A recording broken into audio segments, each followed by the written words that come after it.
மக்களவையில் குடியரசுத் தலைவர் உரை மீதான நன்றி தெரிவிக்கும் தீர்மானத்தின் போது பிரதமர் மோடி ஆற்றிய உரையானது கிட்டத்தட்ட 1.5 மணி நேரத்திற்கு மேலாக உரையாற்றினார். அதில் பாஜக அரசின் சாதனைகள் என்பதை தாண்டி எதிர்க்கட்சிகளுக்கு எதிரான கடுமையான விமர்சனங்களையும் அவர் முன்வைத்து பேசினார். தொடர்ந்து இது தொடர்பான கருத்துக்களை நாம் கேட்டறிந்து வருகிறோம். தொடர்ந்து நம்முடைய மூத்த பத்திரிகையாளர் கோலாகல ஸ்ரீனிவாஸ் இணைப்பில் இணைகிறார்.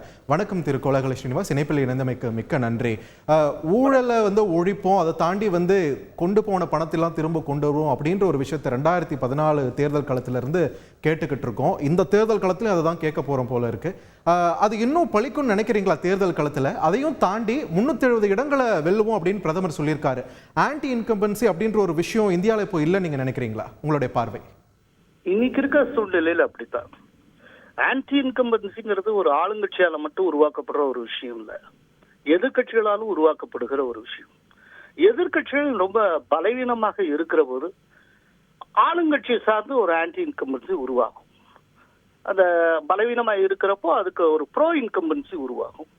ஆனால் இன்னைக்கு ஆன்டி இன்கம்பன்சி உருவாக்கக்கூடிய இடத்துல எதிர்கட்சிகள் இல்லை, எதிர்கட்சிகள் ரொம்ப பலவீனமாக இருக்கிறது.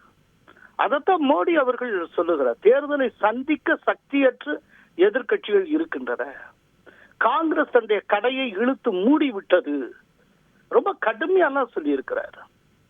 அதே போல என்டிஏவுக்கு 405 சீட்டு வரைக்கும் கிடைக்கும், அதுல பிஜேபிக்கு மட்டுமே 370 சீட்டு வரைக்கும் கிடைக்கும் என்று நம்பிக்கை தெரிவித்திருக்கிறார். இது திடீர்னு மோடி இன்னைக்கு பார்லிமெண்ட்ல பேசல. இந்த ஆண்டு தொடக்கத்துல ஜனவரி 2ஆம் தேதி அவங்க பிஜேபி தங்களுடைய இந்த தேர்தலுக்கான ஸ்லோகனை வெளியிட்டாங்க. அந்த ஸ்லோகனே என்னன்னா, தீஸ்ரி பார் மோடி சர்க்கார், ஆப்கி பார் 400 பார் அப்படிங்கிறது தான். 3வது முறையாகவும் மோடி, இந்த முறை 400க்கு மேல் அப்படின்னு. சோ ஏற்கனவே அவங்க வெளியிட்ட ஸ்லோகனை திரும்பவும் மோடி வலியுறுத்தி இருக்கிறார், அழுத்தம் திருத்தமாக பேசியிருக்கிறார். இந்த முறையும் ஒரு எதிர்க்கட்சி அந்தஸ்து கிடைக்காத அளவுல தான் காங்கிரஸ் இருக்குன்ற மாதிரியான பொருள்பட அவர் பேசினார். அது பத்தின உங்களோட பார்வை? அவர் மட்டுமே பேசலையே, இந்திய கூட்டணியில் இடம்பெற்றிருக்க மம்தா பானர்ஜி சில நாட்களுக்கு முன்னால காங்கிரசுக்கு இந்த முறை 40 சீட்டுக்கு மேல கிடைக்கவே கிடைக்காதுன்னு சொல்லியிருக்காங்க. அவங்க கூட்டணியில ஐஎன்டிஏ கூட்டணியில இருக்கக்கூடிய ஒரு முக்கிய தலைவர் மம்தா அவர் சொல்லி இருக்கிறார். சோ அதுதான் ஐஎன்டிஏ கூட்டணியுடைய மனநிலையாகவே இருக்கு.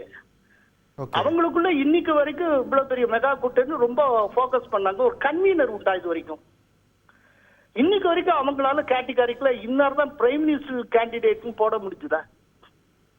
அவங்களுக்குள்ள அந்த ஐஎன்டிஏ கூட்டணியை யாரு பிள்ளையார் சொல்லி போட்டு தொடங்கி வச்ச அந்த பார்ட்னர் அவரே இன்னைக்கு என்டிஏக்கு போயிட்டாரு, நிதிஷ்குமார். ஐஎன்டிஏ கூட்டணியில இருக்கக்கூடிய ஆம் ஆத்மி பஞ்சாப்ல 13க்கு 13 நாங்க தான் போட்டியிட போறோம், தொகுதி பங்கீடே இல்லைன்னு சொல்லியிருக்காங்க. அதே போல 42க்கு 42 வெஸ்ட் பெங்கால்ல நாங்க போட்டியிடுவோம் மம்தா சொல்லியிருக்காங்க. சோ ஐஎன்டிஏ கூட்டணியில இடம்பெற்றக்கூடிய காங்கிரசுக்கும் அங்க இடம் கிடையாது, மார்க்சிஸ்ட் கம்யூனிஸ்ட் கட்சிக்கும் ஒரு சீட்டும் தரப்போதுல. அப்புறம் இது பேர் என்ன கூட்டணி? இந்த கூட்டணி எப்படி சாதிக்கும்? அதனால மோடி சொல்றது இல்ல, அவங்க கூட்டணியை சார்ந்தவர்களே காங்கிரசுக்கு இந்த முறையும் அதிகாரபூர்வ எதிர்கட்சி அந்தஸ்து கிடைக்காது அப்படின்னு நம்புறாங்க. நன்றி திரு கோலாகல ஸ்ரீனிவாஸ், இணைப்பில் உங்களுடைய கருத்துக்களை பகிர்ந்தமைக்கு.